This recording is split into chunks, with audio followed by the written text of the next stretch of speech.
Ganito lang po kadali kung paano kumuha ng libreng coins sa mga fireworks po sa may Popo app.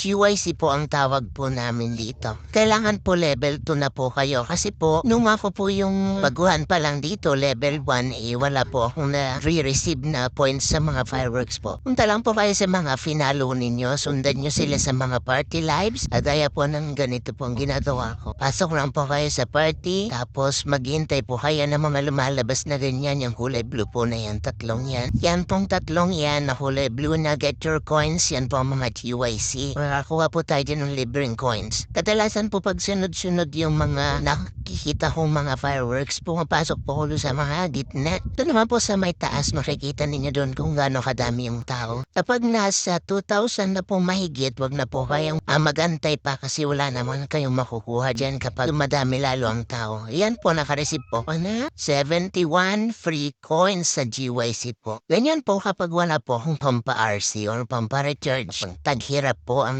person. Nakukuha pong coins ay pwedeng i-trade or ipanglaro po dito sa Popo app. Pag nakipag-trade naman po kayo, nagiging points po yon na siyang kino-convert po natin into peso.